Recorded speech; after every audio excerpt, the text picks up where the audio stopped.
Birds that sing, the sun to rise.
Shalom, friends. Oof. Shalom, shalom. Welcome. Shalom. It never gets old.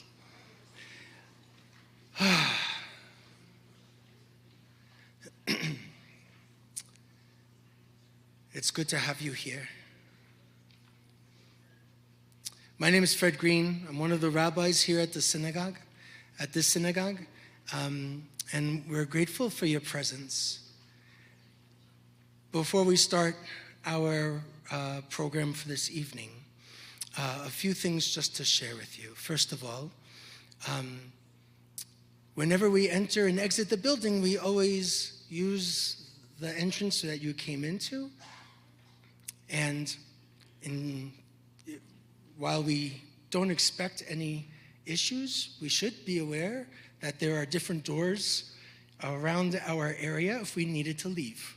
So there's one here, one there, behind us through the entrance, and off to the side as well are different emergency exits.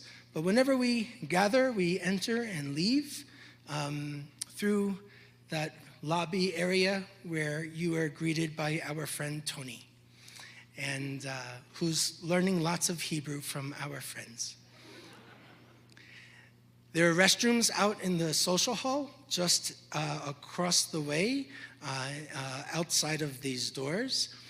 And we're going to begin our memorial service. I want to acknowledge we have a number of friends who are Christian clergy here with us to share a little love and support. We have folks from around the community, including some students, even though they are in the midst of finals. And I will just say for me that this Yom HaShoah feels very different than others. So I'm just going to invite you to take a breath, and we'll begin our program with greetings from the president of Haver. The one last thing to say is we're glad that you all are here, and we don't have enough booklets. So be good sharers, like your parents told you. If there's someone in your vicinity that doesn't have, and you can share with somebody else, we invite you to do so. It's not essential you have them. There's no responsive readings, thank God. But yeah, it's nice to follow if you're able, yeah? Okay.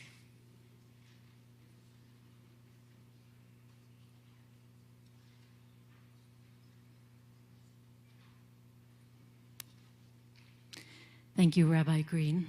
I'm Rabbi Diane Tiferet Lakin. I'm the rabbi at Congregation Neve Kodesh and the current president of Haver. Every year feels different to me. I remember my first Yom HaShoah gathering after moving to Boulder in 2019, right after the shooting in Poway, California, and sitting with the residents of that. I lived in Germany for 25 years, and commemorating there is very different from my experience growing up in Sweden. Each of us have a unique and challenging relationship to the events that we're talking about this evening. Some of you have directly survived them. I'm not the child of survivors. That makes a huge difference. I'm holding my great-grandmother's ring. Her parents carried her over to this country, which is why we're still here. I'm so grateful that you're all here, willing to witness, to be in relationship with one another. May we be stronger in community. May we listen deeply to each and every unique story. I'm sure over your lives you've heard many, many different stories. Each of them is important to tell, and my utmost respect goes to those this evening who are willing to share their story once again with us. So thank you for being here.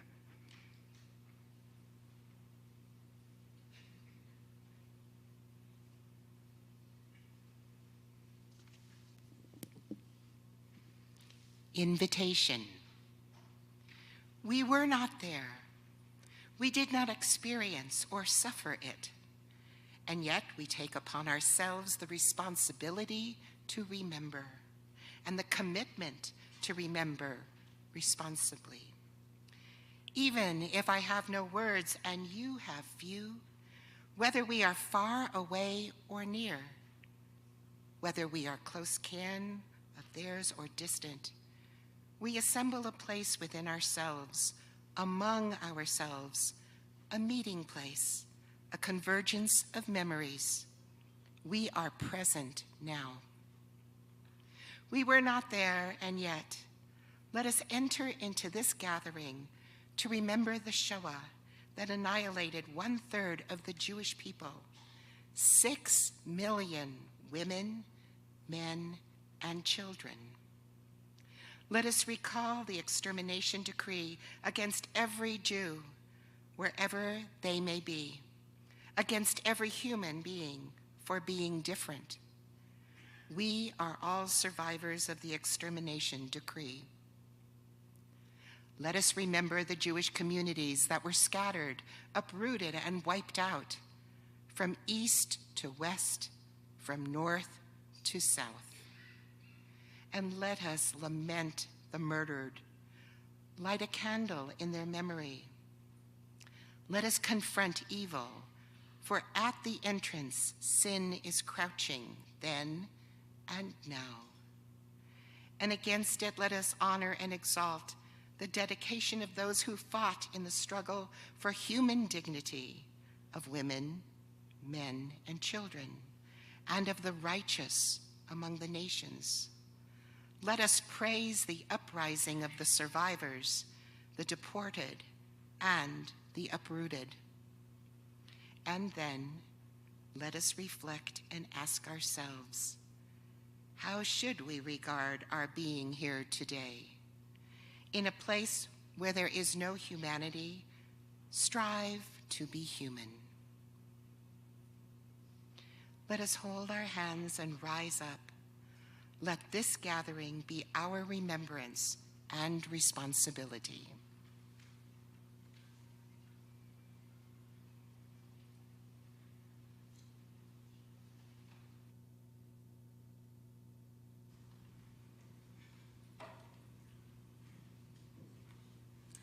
I'm Cantor Devorah Avery, the cantor here at Har HaShem, and this is Dr. Andrew Cooperstock, and I just wanted to share a few words before we go into the text I'll be singing. Adin Toida mit Gott is also known as Reb Yitzhak's Kaddish, and it's a powerful text, one that has been in my thoughts ever since October 7th. Reb Yitzhak is angry and wants to take a lawsuit against God on behalf of the Jewish people. He says, why do you continue to oppress your people? What have you against your people? This isn't something I would normally choose for Yom HaShoah, but this year it feels appropriate. I don't know about anyone else, but I've continued to wrestle with some anger towards God for the events of October 7th, for everything that has happened since October 7th, and for the grief and fear so many of us are carrying. This text is about anger and relationship with God. What I find so powerful about this text, and such a testament to Judaism and our personal relationships with God, is that while Reb Yitzhak is angry, at the end of the text, he praises God with all his heart. He won't stir from his place. He calls for an end to the suffering, and his faith will not be shaken. While we may despair and be angry and may sometimes be lost and maybe even hopeless, we are in a relationship with a God who can handle that. And we can and must still show up to do our part and our work to be God's hands in this world.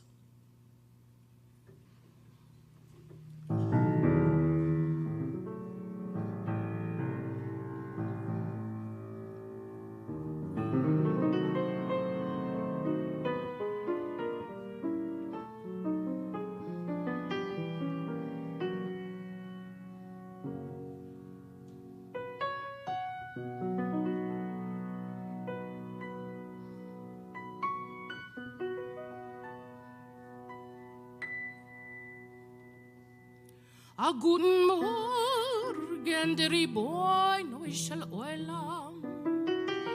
Ich lebe Yitzhak ben Sohre mi Barditchev. Bin gekommen zu dir mit adin Teure von dein Volk Israel.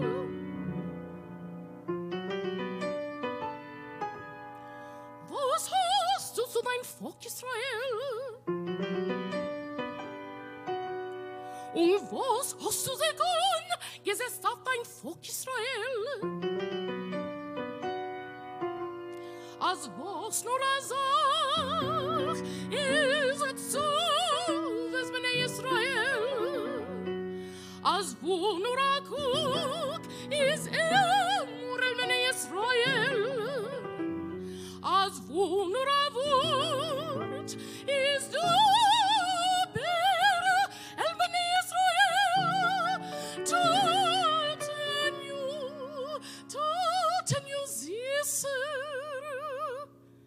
Kama mus bo oilam. Parsaim bavlaim adomayim.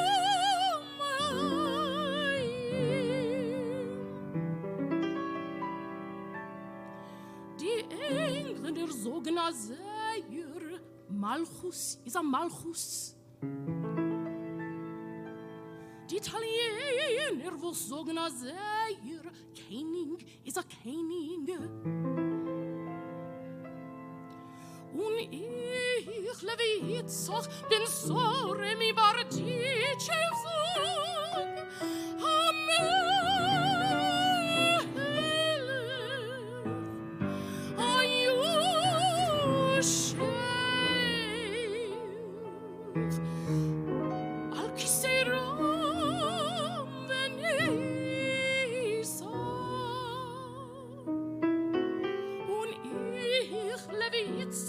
Den sorre mi Bartitschevog.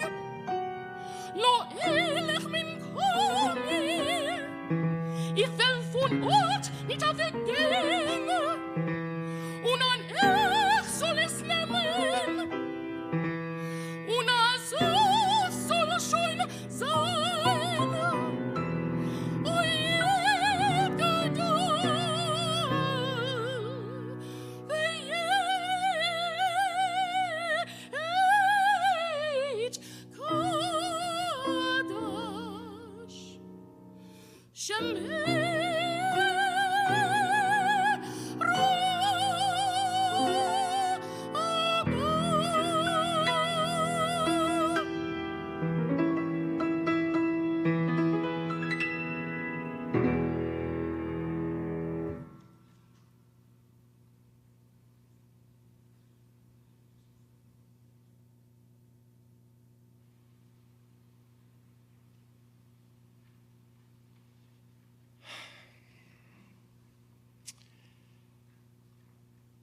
We're going to have some friends come and join us who are going to light these candles for the duration of our service. And they're going to light them with some quiet. We are going to invite you to look at the screens. We have been asking folks in our wider community to share names of loved ones who have died in the Shoah, as well as those who have survived. This is only a small number, but we're going to sit, look at these names if you choose. Let these candles burn as we remember them. And then we'll continue with the program. So our friends who have been asked to light, we invite you folks to come forward.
If you turn to page 4, you'll see we have a number of friends again who are coming forward to share a little bit of their testimony.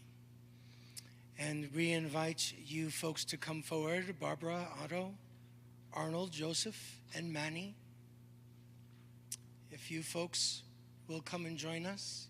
And also we have 2 students from CU Boulder who are here, who are going to be asking some questions. So Leah and Gigi, if you folks will also come and join us. Our goal when we were putting together this program was, as we often have one person sharing their story and truths, this year we're asking each of them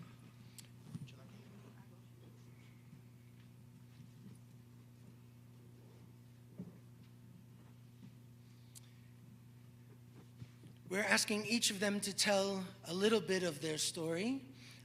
You'll hear from the questions, but also to reflect a little bit about what's going on today. So,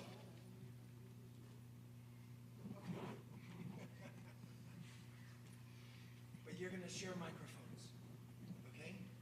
Okay, and listen, be nice to your interviewers. Okay. Thank you so much for having us here today. We would like to ask you some questions and guide a conversation about your stories and how you've been experiencing this post-October 7th world and the current climate, just internationally today. My name's Gigi. I am a senior at CU Boulder, graduating with a degree in Jewish Studies. I will be starting as the Jewish Education Fellow at UCLA Hillel this August. So I'm really happy to be here. Thank you for having me. Hi, my name is Leah. I'm deeply honored to be here, so thank you for having me. I'm a student intern at CU Boulder Hillel. And with that, I would like to turn it over to our wonderful survivors to introduce themselves and to share a little bit of their story.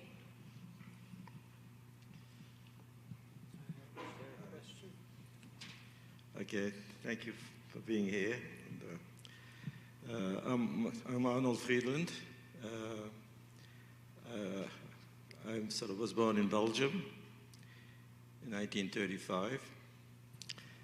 My family had immigrated to Belgium after the First World War from Poland. My mother and the family lived in Warsaw. She was the oldest of 4 siblings, 2 sisters, and a brother. My father was also born in Poland, so was his entire family, and they lived in Poland for many generations. And he was the youngest with his twin sister and 2 older brothers, Israel and Itzhak. They were born in this town, Grojek. I have a cousin who lives still in Belgium today, and he and I, many years ago, tried to find out how long did our family live in Poland, and amazingly, we were able to find some data information on the family's history, and we found that they had lived in Poland, the 2 families, for several hundreds of years. And so the amazing thing about this finding was that we were very shocked and surprised that we were able to find some of that information because, as you know, in Poland everything was destroyed during the war, but actually most of the information was gotten through cemeteries, information from cemeteries in Poland. So. My name is Joseph Juhas. I was born in 1938 in Budapest. I am the son of a 100% Jewish father who, however, was a convert to Catholicism. My mother was 1/4 Jewish, also on her father's side. So you find me then in Budapest let's say 43, 42, 44, 45, they're not the same. But in all of those years, as far as the authorities are concerned, I am a Jew because I am 62.5% Jewish. As far as the rabbis are concerned, I am a Gentile because all my Jewish blood is on male side. So it's not exactly the easiest assignment in that situation to figure out who you are. Some people want to kill you for who you are. Other people are saying, who are you? And in any case, I survived in the cellar, and having done so, I bear the weight of being a survivor. A survivor of any tragedy carries a great burden. However, one of my 5 daughters is here. One of my 2 sons-in-law is here. 2 of my grandchildren, one of them lives in halfway between Boulder and Denver. One lives in Denver. I have 5 children and 5 grandchildren. To say the least, I have nothing to complain about, yet the burden never goes away. It can't. However, my youngest grandson is now 2,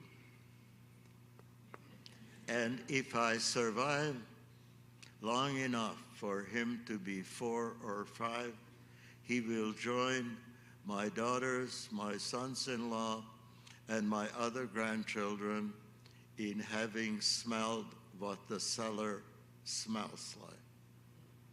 It is my hope to live long enough for me to take him down to the cellar.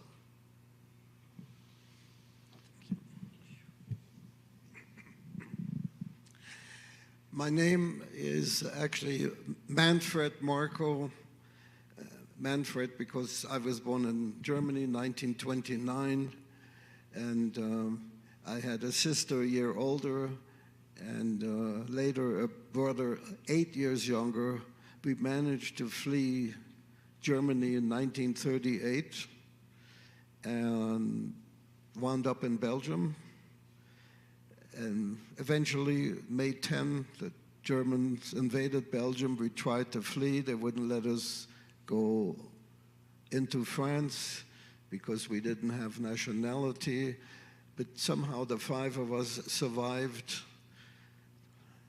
the war and the persecution. We were hidden children, the 3 children. The 5 of us survived, which was not a common occurrence.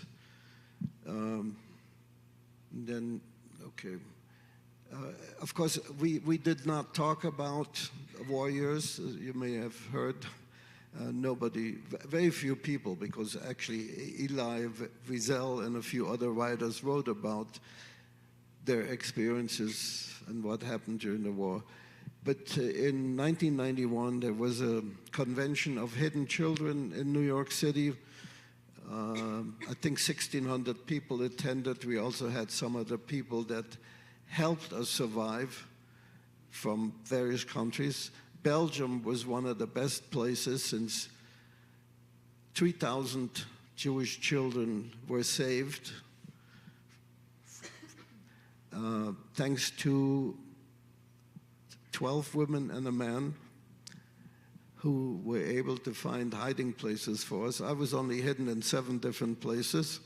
I also had an encounter with the Gestapo, who came to the house where I was hidden. Fortunately, there were 2 other Jewish children, but they were Hungarian, and that was at the time when Hungary was associated with Germany, so they did not take Jewish people or Jewish children to camp at that point. Later on they did, but evidently they mistook me for a Hungarian and I survived.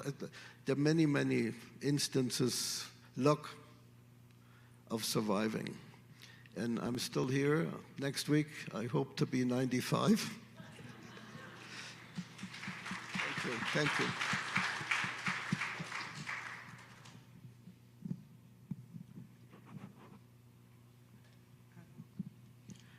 My name is Otto Verdoner. That's the American pronunciation, I suppose, Otto Verdoner. And in Holland, I would be Otto Verdoner. Born in 1939 in the Netherlands, February. And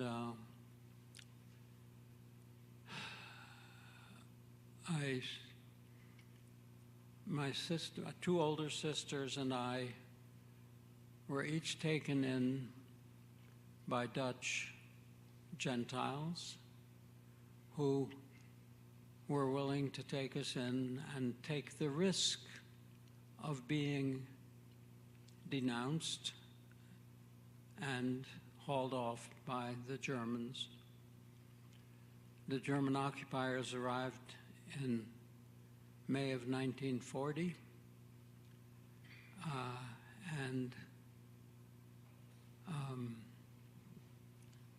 today is the anniversary of the liberation of the Netherlands, May 5th, 1945, the end of the occupation. I was hidden. I was living with a family that was a widow and a widower with her kids and his kids, and I fit nicely in between. They each had one parent in the household who wasn't theirs, and I had two parents in the household who weren't there, my foster family. I am still in touch with other people from that family. My foster niece is very active. There were two boys in the family who were teenagers. I did get a lot of teasing. I arrived at that family before my 4th birthday. That family was very well-to-do, lived on the outskirts of a small village out in the countryside.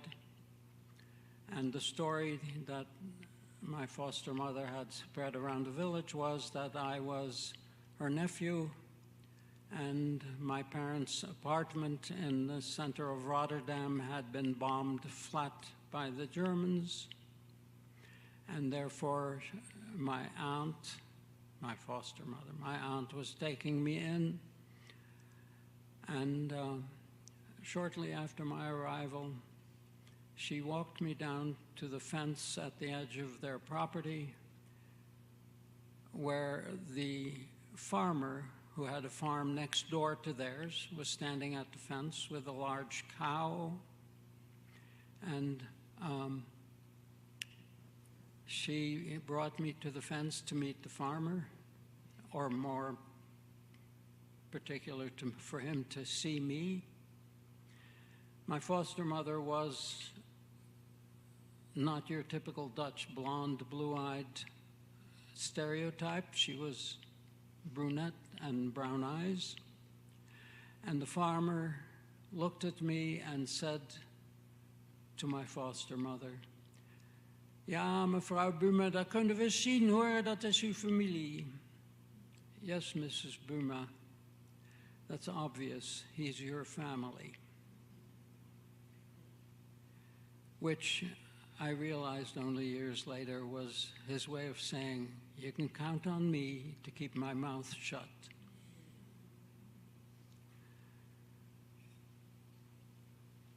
By the end of the war, my foster mother told me maybe 20 years ago when we were together. She said, by the end of the war, everybody in the village knew what the real story was, and none of them had gone to collect their reward from the Gestapo for turning them in for hiding a Jewish child.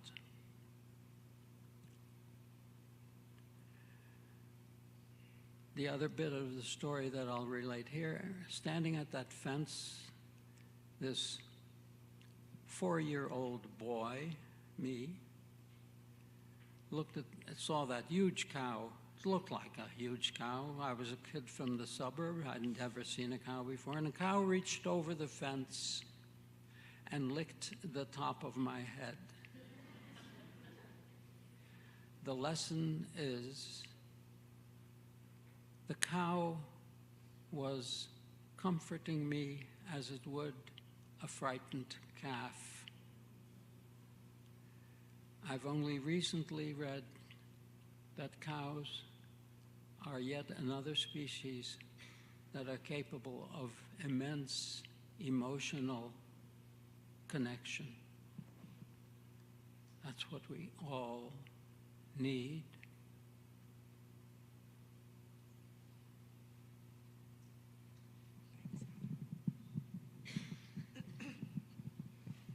Hi, my name is Barbara Bandler Steinmetz. I was born in 1936 at a time when no one wanted Jews. No one, not a single country wanted Jews. Not a single country allowed Jews to come in.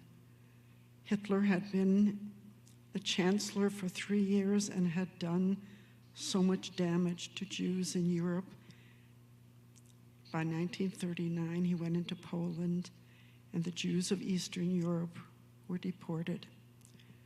My family lived in the northern part of Italy on an island in the Adriatic, feeling very happy, but not by the time I was born. There was an air, a smell in the air that I smell today. I smell that air of anti-Semitism, of wanting to get rid of Jews, of no place for Jews. That's the smell today. It was the conversation that my parents had in Italy in the beautiful boutique hotel that my parents owned, and from which we were deported by a Mussolini who had aligned himself with Hitler and who deported the Jews, trying to keep Italy from being invaded by the Germans. My family left Italy with no place to go, with no papers, no money, because you couldn't take anything with you. My parents went back to Hungary. My family went back to Hungary, where we were all born. From there, my father wrote letters to countries all over the world: Ghana, South Africa, Australia, New Zealand, Canada, the United States. All the letters came back. No, we could not come in. My parents said there would be no burden on any country. There would be no burden on any country. My father understood the tourist industry, and my mother was a chemist. We asked former guests to vouch for us that they were wealthy, they were members of their societies of respect and great positions, and they all wrote back, "I'm awfully sorry for your situation.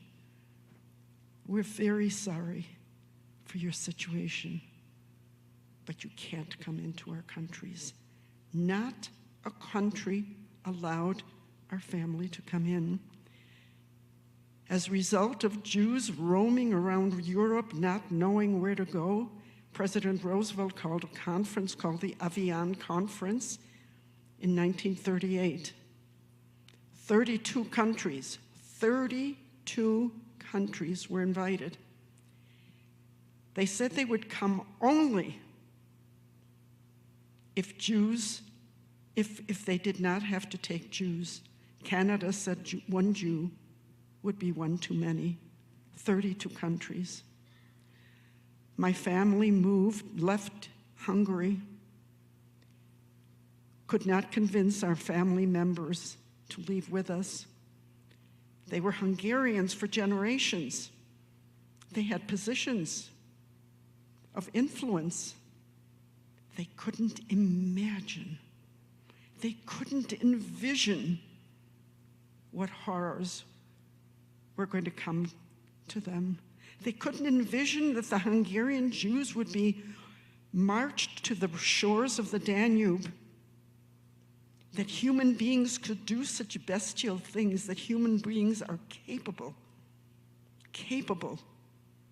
of doing bestial things. They undressed them. They had to disrobe naked. They were tied 2 by 2, tied. One was shot. And then they were pushed into the beautiful blue Danube in January of 1945. The live one, the dead one, pulling the live one down to drown.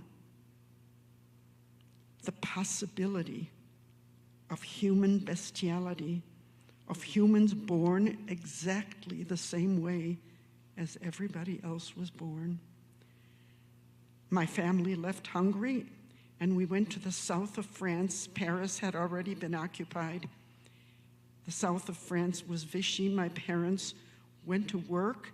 My sister and I remained in our apartment, and we were told I was 3, my sister was 6.5. My sister was in charge of me. We were told that when the bombs fell, when we heard the airplanes come, that we were to hide under the table. Then the deportation started, and my family left in the dark of night, and we went to Barcelona. We went to Madrid, where there was also a dictator, Franco. For some reason or other, the Jews that were wandering in Europe, he allowed them to wander through Spain to the last bastion on the continent, Lisbon. My family went through Spain to Lisbon, and we were recipients of the only country that raised their hands at the Avian Conference, and it was the Dominican Republic. And the only reason that the president of the Dominican Republic opened its doors to Jews is because the year before he slaughtered with machetes, thousands of black Haitians. He wanted to endear himself to the world that thought he was a pariah.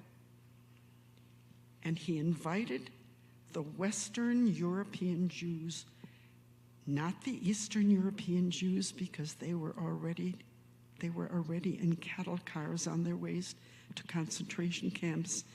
And so by 1938, only the Western European Jews, and he wanted to whiten his country. He wanted the Jews to come and intermarry with the brown people of the Dominican Republic and whiten his country. My parents heard that the Dominican Republic offered to take Jews, and my father lied, as so did all the others, saying that of course they knew about agriculture, because that was only limited, those were limited with agricultural experience and if they were young, so that they could intermarry with Dominicans to whiten his country.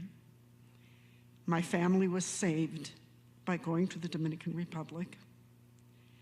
My sister and I went to Catholic school for 4 years because there was a Mother Superior who was a human being. She was a human being. It was unheard of for a woman, for a Mother Superior in a Catholic school to make a decision. My parents wrote to her and told her that we were Jewish children needing an education, that we had escaped from the continent. We had escaped Nazism. We had escaped. And she made a decision unheard of. She said we could come to the school providing we do not say anything about our past, that we don't tell anyone that we were Jewish, that we don't tell anyone where we were, that we pretend and act as though we had always been Catholic children, that we were to participate in all Catholic activities. We did take part. And after 4 years in the Catholic school, my parents were able to get a visa, and we came to the United States in 1945, after the war. Thank you so much for sharing all of your stories. We all really appreciate it. I think we only have time for one more question. Many of us are feeling a wide range of emotions since October 7th. I think we're feeling, Israelis and Jews all over the world, grief, loss, maybe some anger. And so I'm wondering how you all feel right now in the current climate of our world.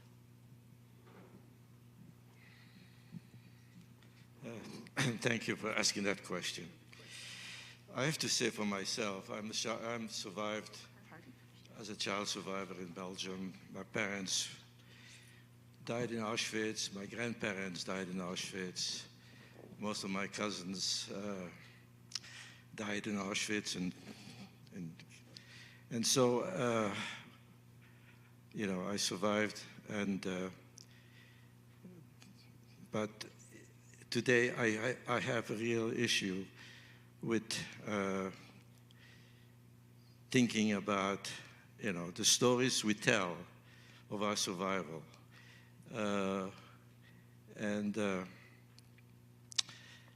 That it seems to me that the reason that I've been talking about my own experience is because I thought, like many, I think, survivors, that by telling our stories, never again would have some influence in the world, that anti-Semitism somehow will be attenuated by hearing the 6 million Jews who died in the most atrocious, inhumane ways.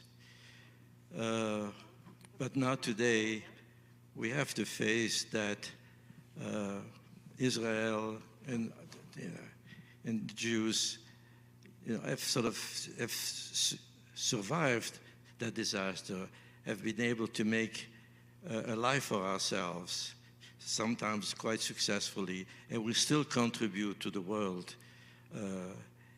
And somehow I think we have failed to really change the thinking of the world with respect to anti-Semitism. And I think what we've experienced now, October the 7th, is another indication that now all of a sudden, where we went from being oppressed to have become now the oppressor. And so it's very difficult not to see what's happening in Gaza and feeling sorry for the children and the women who are being killed. And I know we understand the reason why that is happening, but somehow we have to find a way for the world to sort of be sympathetic to us.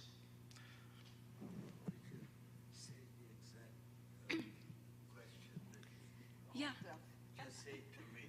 Okay. In this current climate in our world, how are you feeling since October 7th? Well, the way I feel right now is very complicated. But one of the things I'm experiencing is I don't know whether I was fooling myself or not, but I felt, at least since graduating college in 1961 to maybe just a few months ago, but prior to October, like I'm in the headlights again. I felt like I had assimilated to the point where my Jewishness was a background, not a foreground on stage. Now I feel like it's not the same, of course, but something reminiscent of what things started feeling like when my memories of conscious memories begin around 42. Whereas each month you're more and more in the headlights, and if you want to survive, you have to become more and more invisible. The headlights are confusing, they're blinding, and they're extremely unpleasant. Surely they're not the exact same headlights as 44, 45, but they do remind me in some ways that are extremely troubling of 42, 43. I am very, very torn. That's an understatement. Between three parts of me, each one of which coexists with the other. One of them is the former naval officer who had a brilliant naval career for 4 years, and then he quit because he thought that the Vietnamese War was already lost, although we were winning the battles. And that man is a fighter, and there is a part of me that wants to fight.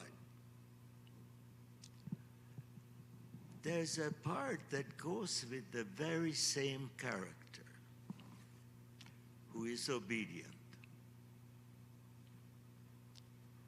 And the one who is obedient tells what the authorities tell him to do. And that's the people whom I saw with my own eyes, who were being herded to the Danube. Or the friends of our family who said, no, we're going to register. We have always respected the authorities, besides which we cannot live without our Turkish carpets. They were never seen again after they went to register by anybody. And there is the most obvious me, the invisible character, the one who makes himself invisible in order to survive. That's the chameleon. All three coexist. Technically, multiple personality disorder. Most people who survived the Shoah in one way or another suffer from multiple personality disorder. It creates, to survive, makes multiple selves to begin with. So, does that respond to the question? Absolutely. Thank you. Well, at least I was able to answer the question. That's a start.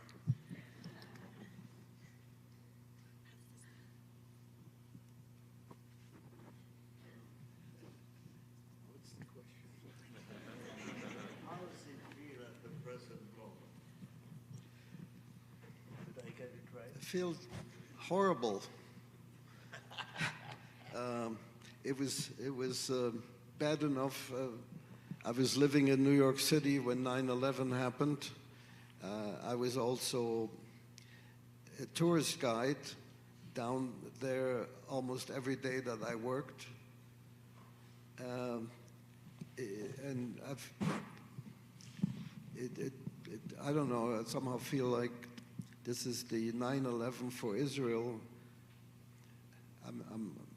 I don't agree that so many Palestinians were killed, but many of them cheered whenever Israelis were killed, and they've been killing Israelis ever since the existence of Israel, putting bombs in civilian buses, restaurants, and so on.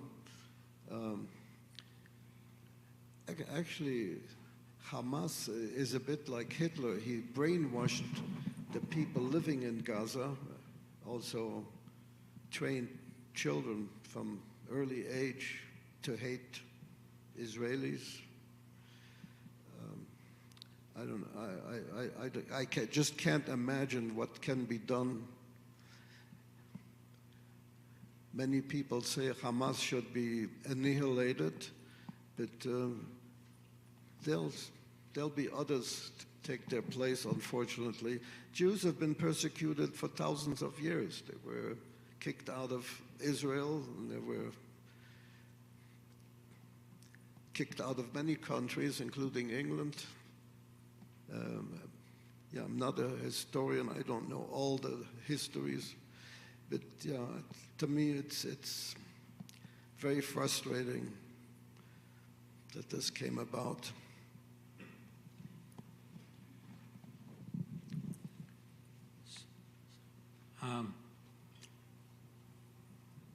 The question, how do I feel about what is going on since October 7th, was it? How do I feel about what is going on since October 7th? Well, my basic reaction is same old, same old, same old, same old. A book that I like very much by an Israeli, Yuval Harari. It isn't about Israel. A Brief History of Humanity, is that the title of the book? Did I get that right? Something like that. Brief History of Human Beings. And examples like what we have experienced in the times of our lives are all over. Troops of monkeys, from whom we are descended, after all, will go to war against other troops of monkeys that happen to impose on their territory. Humans as hunter-gatherers, humans as bands of hunter-gatherers, will have a sense of their territory where they do their hunter-gathering, and if another band of hunter-gatherers gets too close, well, that other band of hunter-gatherers is a potential source of protein. Welcome to the history of humans. I have no faith, really. Sure, I'm Jewish if I have to declare something. My parents were Jewish if they had to declare something, but there was no participation in Jewish life or Jewish ritual.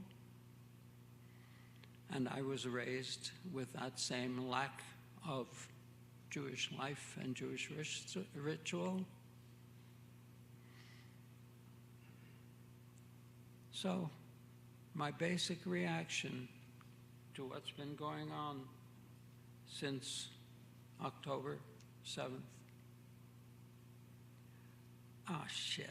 Same old, same old.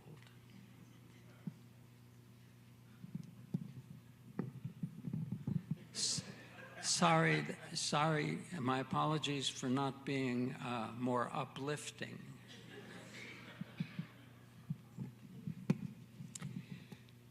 From the river to the sea, they're coming to get me again. That's what that means. That's what that means. It means the Jewish people are once again XX baggage in this world. They are once again not allowed to have their own land. We are once again going to be wanderers, begging countries to keep us or let us in. Had we had an Israel before World War II who would have advocated for Jews, who would have advocated for Jewish rights to live? But we had no advocates. We had no country that allowed us in. So people from Syria and Lebanon and many of the North African and Middle Eastern countries, where would they have gone when people in those countries kicked them out? Where would they have gone without an Israel? Without an Israel, we are once again a people without a land. We're once again a people without a land, and yes, I am so sorry for the innocents that have been killed, but who was sorry for the innocents killed in Dresden? Who was sorry for the innocents killed in Hiroshima and Nagasaki? Who was sad about that? Who was sad about the Jews wandering Europe with no place to go, with children displaced? Who advocated for those Jews? Whose flags rang by the universities? Those people want us gone. They want us dead. And I am so glad that Israel is fighting back. And one of the things that we don't seem to understand about what is going on in the Middle East and why the United States is giving armaments to Israel, people don't get that. Israel has been the experiment for the new military weapons designed by the West. We now know what those, I don't know what those, they're not drones, but the anti-missile barrage that Israel has. We now know that that works. How did we know that it works? How did the West know that? Because Israel was attacked from the moment it became the state of Israel. In 1949, the day after the United Nations declared it, it was attacked. The Arabs did not want an Israel, and they do not want an Israel. And the Palestinians, they're the little mouse. They're the mouse that's dangled in front of the Arabs, in front of the rest of the world. Why are they living in camps, in refugee camps? Israel has had thousands and thousands and thousands of immigrants come into Israel. They're not living in refugee camps. Why has Egypt closed its doors when the Palestinians had no place to go? They closed their doors because they don't want the Palestinians. The Jordanians kicked the Palestinians out.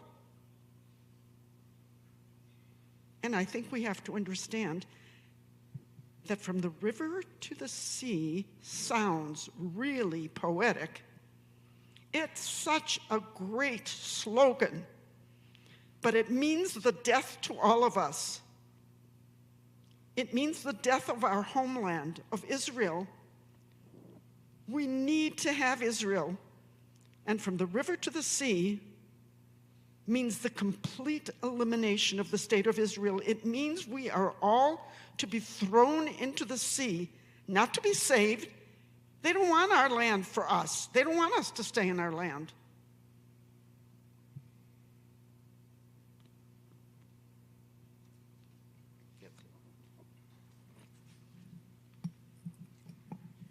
Thank you all so much for being with us tonight and bravely sharing your story at a time when it is very difficult to feel uplifted by everything that is going on in the world. I know I personally feel even prouder to be Jewish hearing all of your stories, so thank you all very much.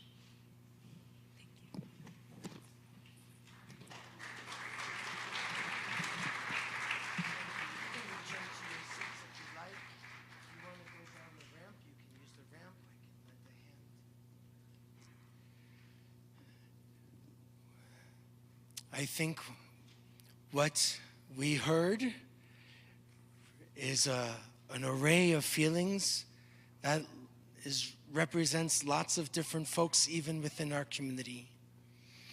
And you heard different truths, and I think it's important for us all to hear, even when they might differ from some of ours, from one another's.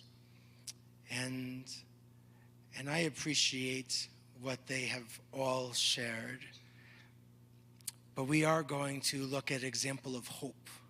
So we have some friends that are going to come and share in next song and prayer.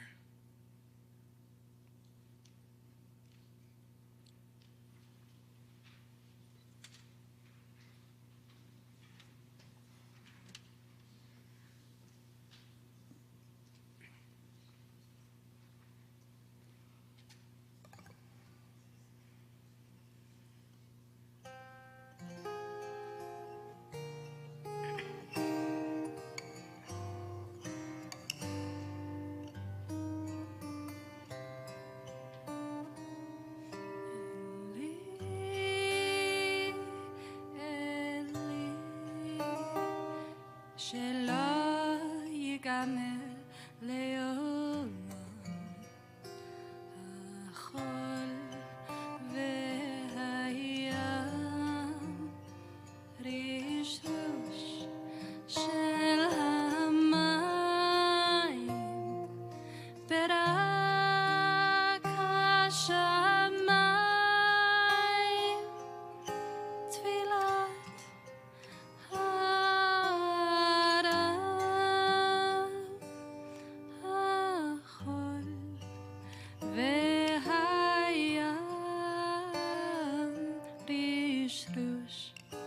של המים ברק השמיים תפילת האדם.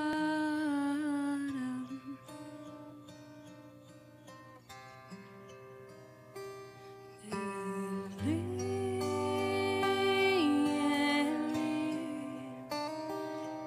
שלא ייגמר לעולם החול והים רשרוש של המים ברק השמיים תפילת האדם.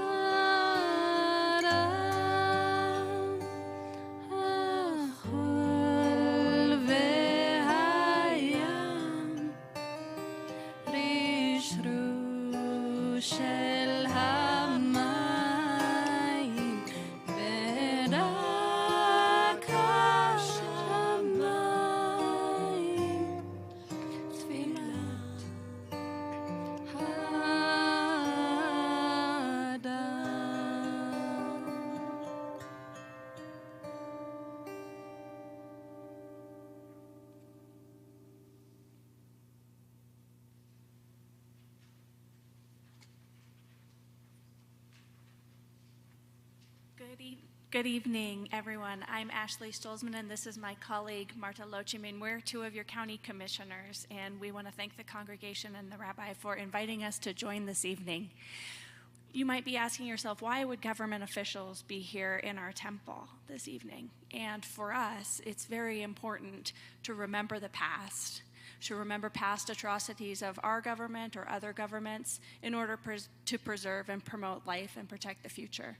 And in thinking about coming to read you all our proclamation around Holocaust Awareness Week, I was trying to think of what I should wear and how I should look. And I was just thinking so much of life that I wore my high to join you all tonight. And we really just want to be here to remember the past. Oftentimes we read our proclamations alone in our courthouse hearing room. And it's sort of like a tree falling in the forest. And it's much more meaningful for us to be able to be with you here this evening, giving this proclamation to the community. 2024 Holocaust Awareness Week, Boulder County Proclamation.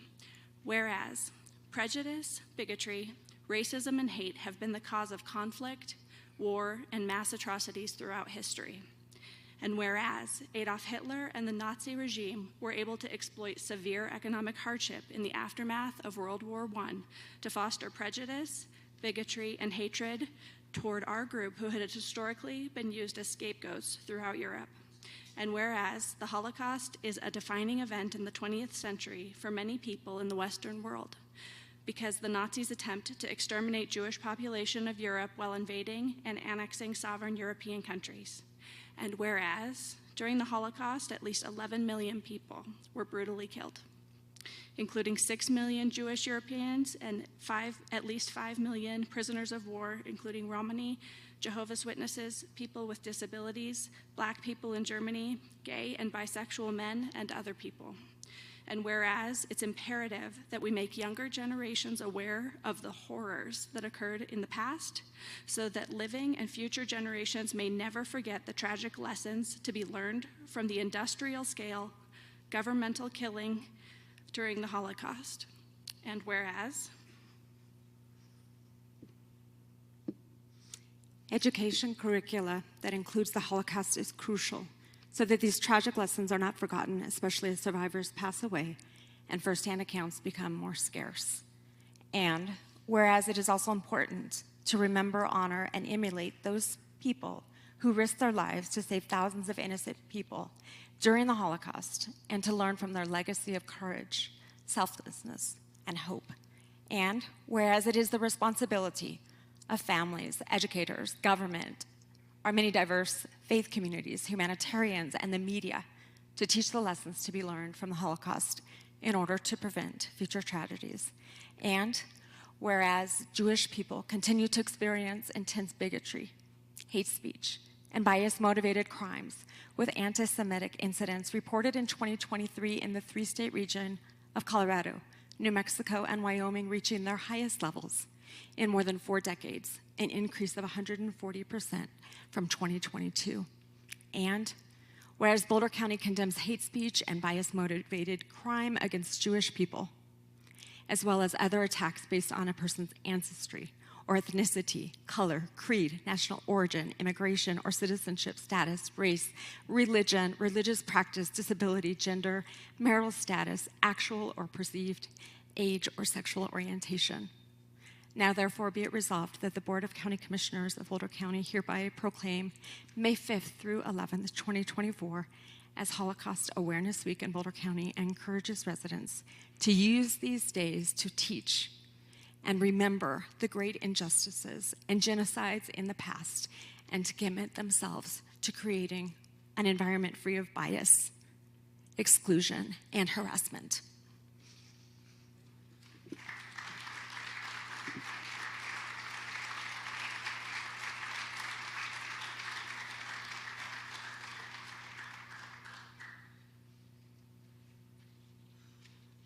Thank you so much, ladies. That was very moving. I'm going to read an excerpt from a diary from Danya Rosen. You can read about her a little bit in the footnote. But I also want to mention that as heroic as she was, there's hundreds and hundreds of other heroic people. And if you want to watch an amazing documentary called Unlikely Heroes, there's 6 Jews who were defiant and saved thousands of lives. That's my recommendation. I lack words, but I'm compelled to write. Compelled. I want to ask you all to forget the dead, not to forget the dead. I want to beg you, asking in every way I know how, to take our revenge.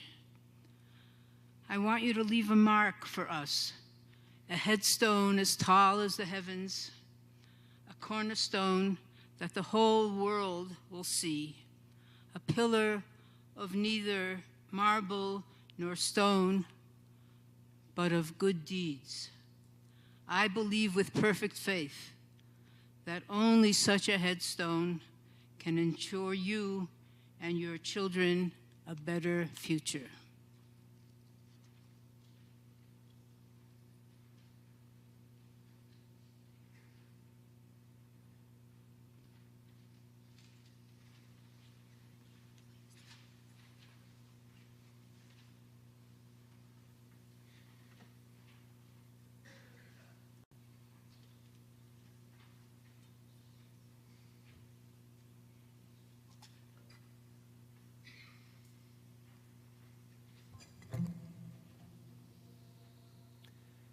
Shalom. My name is Eyal, and I'm joined here today by Liraz and Miri, Matar, and Elinor. We all grew up in Israel, and we were reflecting as we were setting up how every year on this day and also next week on Yom HaZikaron, we were the ones who accompanied the school ceremonies and the middle school ceremonies and the high school ceremonies and the military ceremonies and later on the university ceremonies. And each year on this day we would wear white and we would sing these songs. We sang Eli Eli earlier and this next song, L'chol ish Yashem.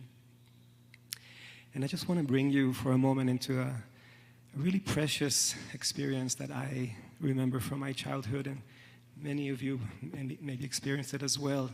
At 10 o'clock tomorrow morning, there will be a tzfira, a siren in Israel. And for 2 minutes, the whole country stops. And I mean everything. The radio stops, the television stops, cars and buses, everything stops. People get out of their cars. And there's just this moment of out-breath, of remembering, of being still and reflecting. And it's such a visceral memory in my body. And then these songs are an invitation to remember this one, L'chol ish Yashem. Every person has a name. Every person has a story. And we hold that preciousness, the sacredness of that.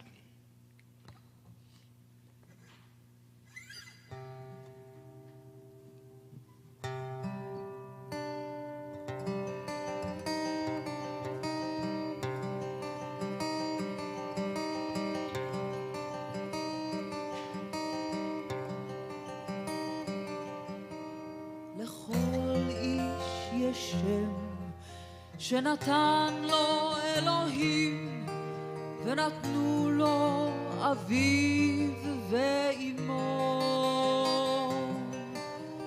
לכל איש יש שם שנתנו לו קומתו ואופן חיוכו ונתן לו האריג.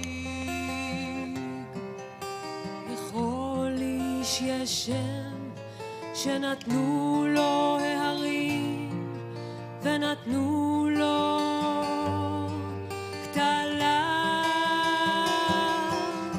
לכל איש יש שם שנתנו לו המזלות ונתנו לו שכניו. לכל איש יש שם לכל איש יש שם.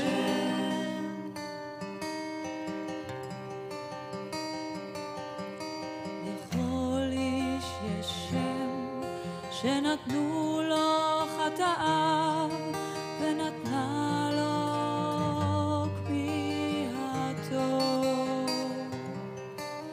לכל איש יש שם שנתנו לו שונאיו ונתנה לו אהבתו. לכל איש יש שם שנתנו לו חגיו ונתנה לו מלאכתו.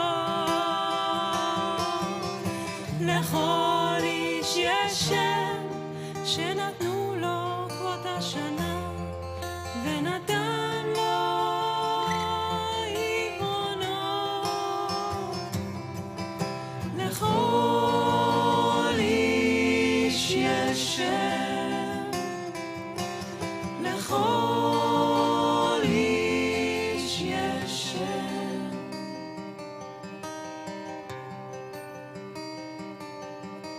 לכל איש יש שם שנתנו לו אלוהים ונתנו לו אביו ואמו.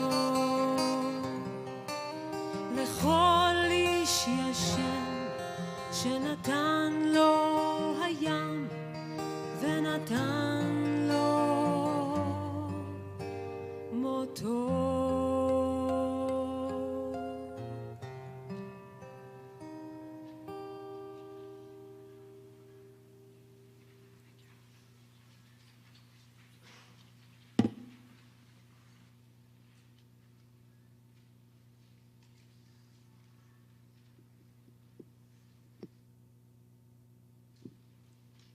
I invite you, as you are able to rise.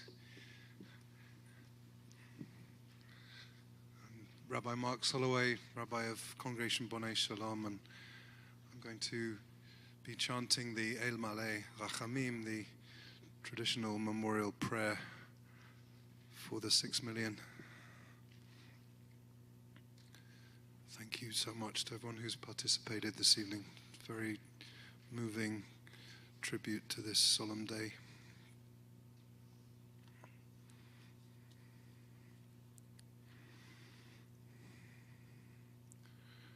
El Maleh Rachamim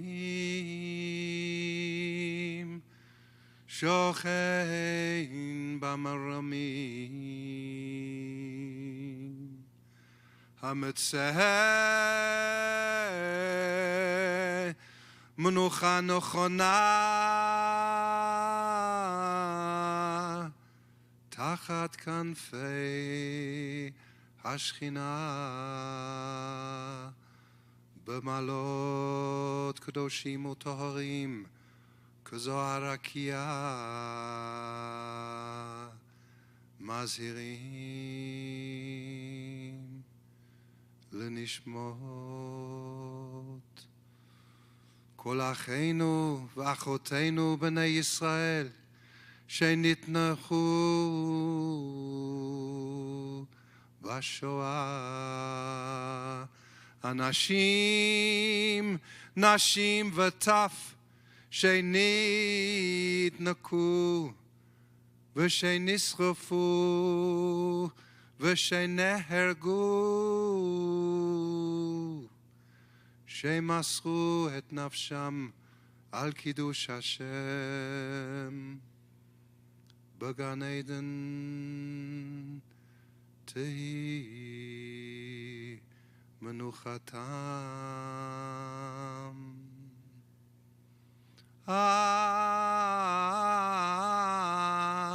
Ana Balarachamim Hastireim Beseite Knafecha Leolamim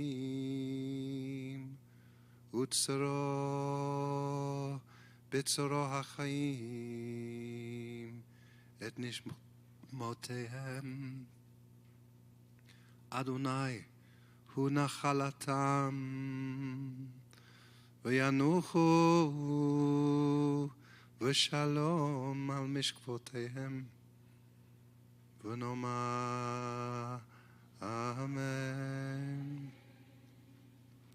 Exalted, compassionate God, grant perfect peace in your sheltering presence among the holy and pure, whose radiance is like the heavens, to the souls of all of the men, women, and children of the house of Israel, who were slaughtered, strangled, and burned in the Shoah. May they rest in paradise. Master of mercy, may they find eternal shelter beneath your sheltering wings, and may their souls be bound up in the bond of life. Adonai is their portion. May they rest in peace. And let us say, Amen.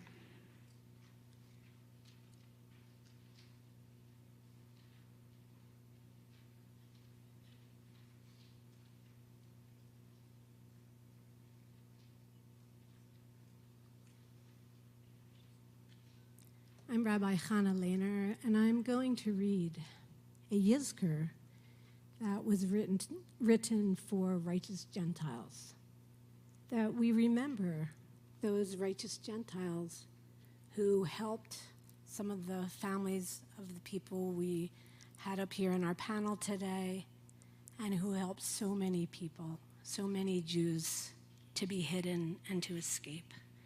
This was written by Ronnie Yeager. It's called Yizkor for the Righteous Gentiles. Remember, people of Israel, remember the righteous Gentiles who placed their own lives in danger for the sake of our persecuted and tortured brothers and sisters during the Shoah, 1939 to 1945, and who were as shining stars in the overwhelming darkness of evil. Those who spoke out at a time of silence. Those who offered sanctuary and a lease on life in the eye of the murderous storm. Those who supported those who were failing and extending a helping hand, food and clothing. Those who answered the cry of men, women, and children, men and women, workers of the land and city dwellers, of humble standing and of high rank, people of faith and conscience.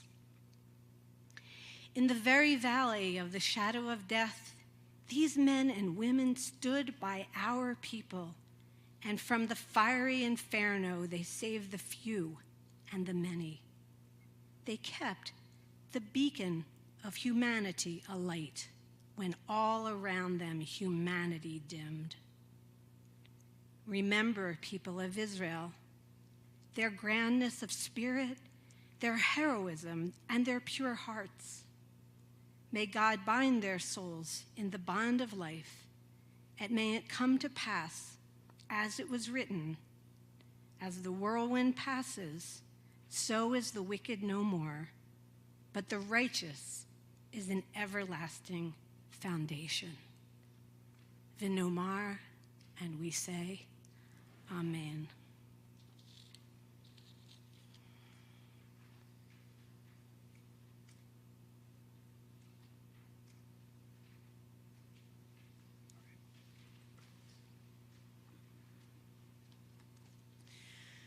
Please join me on page 7 for the Kaddish as we remain standing, as we join our voices together in comfort, in strength, in memory. Yitkadal, Auschwitz, Yitkadash, Lodz, Shmei Rabbah, Ponar, Ba'alma Zivrach Yirutei, Babayar, Ba'yimlich Malchutei, Madnik, Hun Uviomechon, Birkenau, Kovno, Janoska, Yehi Shmei Rabba Mevarach Le'elam Umei Amaya, Yitbarach V'yishtabach, Theresienstadt, Buchenwald, Treblinka,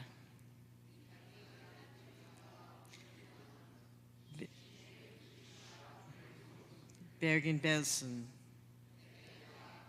mountainous, Dachau, Minsk, Warsaw, V'yemru Amen. Yehi Shlama Rabba Min Shemaya, V'chaim Aleinu V'al Kol Yisrael, V'yemru Amen. Ose Shalom B'mromav, Hu Ya'aseh Shalom, Aleinu V'al Kol Yisrael, V'yemru Amen.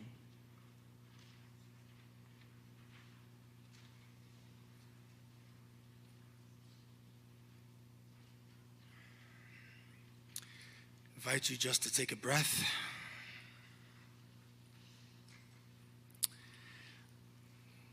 It's important to always remember we end with a prayer for peace. So when we say Oseh Shalom at the very end of Kaddish, it is the hope we take with us.